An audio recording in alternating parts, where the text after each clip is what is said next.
Pondelok 15. septembra sa na zimnom štadióne oficiálne začala Kežmarská amatérska hokejová liga.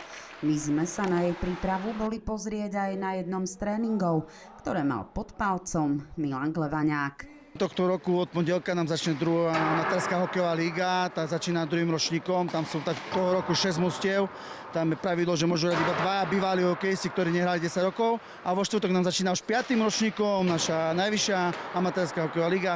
Tam sú tohto roku len 4 mužstva, ale kvalitatívne veľmi našlapané, dokonca tam prišli nejaké bývalé hokejové legendy, čiže diváci sa budú môcť na čo tešiť. Po koľkýkrát ste možno už dnes na ľade? Dneska je to už 8. krát. Je to fajn pre amatérov, ktorí sa chcú zdokonaliť a takisto ľudí, ktorí ako ja si kúpili korčule len pred pol rokom. To je úžasné, nikdy predtým ste nehrali hokej? Taký rybníkový, ak sa to počíta, ale to je skôr iba také nahnanie puku. Aké sú vaše ambície možno v tohto ročnej amatérskej lige? Nechajme sa prekvapiť. A v ktorom hráte mužstve? Zatiaľ v žiadnom, ale dostal som nejakú zaujímavú ponuku.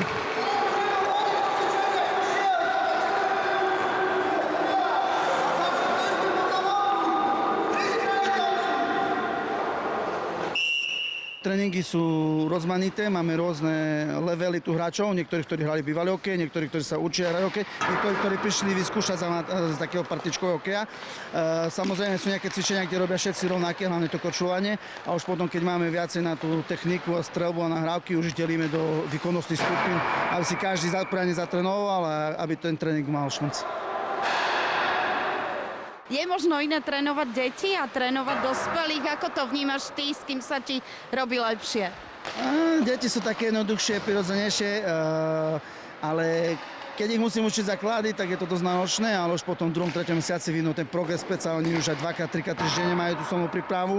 A čo sa týka chlapov, no sú to dospelí ľudia, ako poviem, ťažká robota so dospelými, niekedy nevďačná, ale myslím si, že dávame im svoj čas a robíme to pre nich a kto chce si cestu nájde vždy na akciu a môže sa potešiť športom.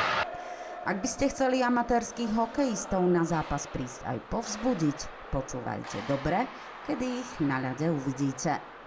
Tak druhá amatérska liga má začiatky pondelky od 19:00 do 20:15, druhý zápas začína 20:30 do 22:00 a vlastne tohto roku ešte v septembri máme tretí zápas, keďže mám 6 mužstiev, čiže začíname 22:00 až do 23:15 a štvrtky máme od 19:30 do 20:45 a od 9:00 do 22:15, čiže po 17:00 nás tu nájdete amatérov hokejistov.